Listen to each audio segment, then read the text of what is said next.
This is Morning Motivation for Educators on the Bee Podcast Network.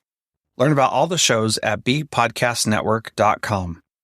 You'll hear from a variety of formal and informal educators who help put this podcast together.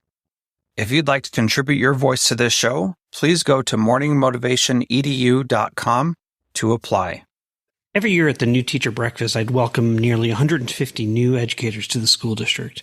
And we'd always start with our Assistant Superintendent for Human Resources, who would announce how we'd received nearly 2,000 applications for the positions that they represented the best of the best.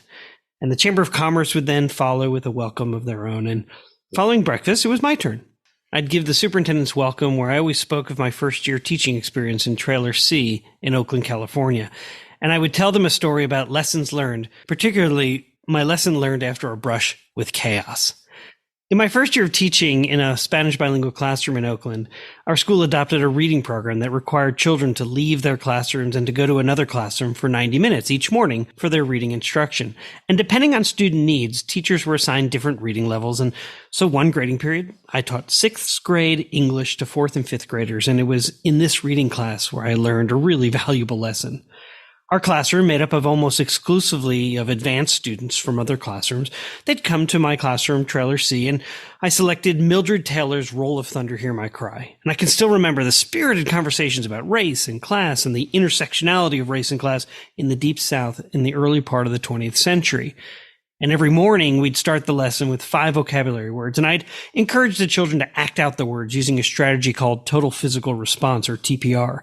I thought the strategy would help the students remember those important words or phrases in what language acquisition experts refer to as brick and mortar words.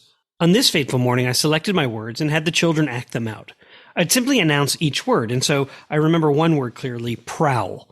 The hunched children tiptoed as they prowled around the classroom. And I think another word was like pout or mope or scowl, whatever it was. I remember them looking sad and forlorn. Then it was time for the next word. Without establishing a shared image of what acting out the word could look like, and without announcing my expectations, I announced the word: chaos. I still have nightmares about what I witnessed. My advanced reading students trashed the room. They threw over desks. They pulled down the posters. They tossed books and stood on chairs, and they fully acted out the word chaos. They couldn't hear me yelling to stop. I ran over to the wall and flicked the lights on and off, and it got their attention. I marched to the front of the room and I hollered, "What's wrong with you? You're acting like a bunch of jackasses." To this, a student looked at me and said, "I don't appreciate you calling me a jackass." I thought about debating with her about whether I called her a jackass or I said they were acting like jackasses. Either way, it was a losing proposition. What I can tell you is that we spent the rest of the class acting out the phrase, "clean up this mess." I'll never forget the faces of my students as they returned to their classroom and said, "¿Qué pasó? Like, what happened?" And I'll never forget the other teachers whose advanced readers returned to their classrooms eager to share what they had been called. And one saw me bringing my class to lunch and said, "So, how was your morning?" I learned a lot from this awful teaching experience. I learned about setting expectations and showing positive examples and establishing a signal for when things are getting out of control. And I would tell this story to remind new teachers that they would make mistakes and that it was okay. What's important is that you learn from them.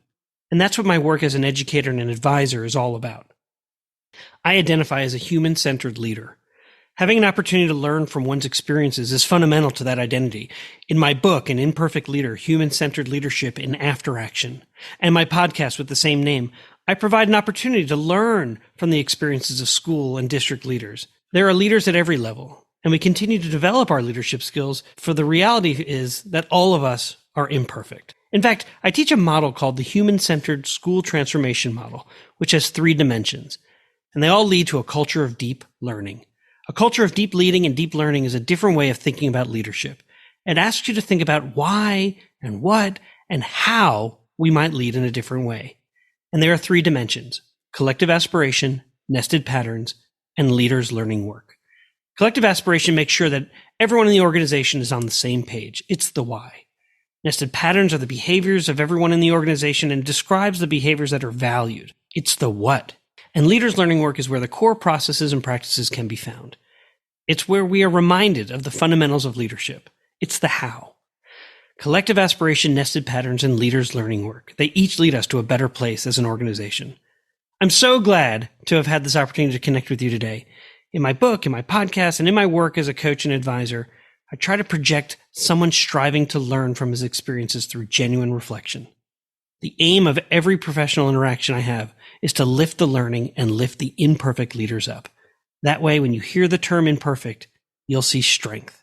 Strength and the candor needed to recognize imperfection as a real advantage.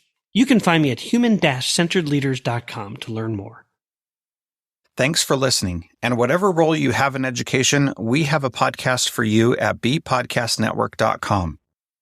Who among your friends and colleagues needs to hear this message today? Please share it with them right now.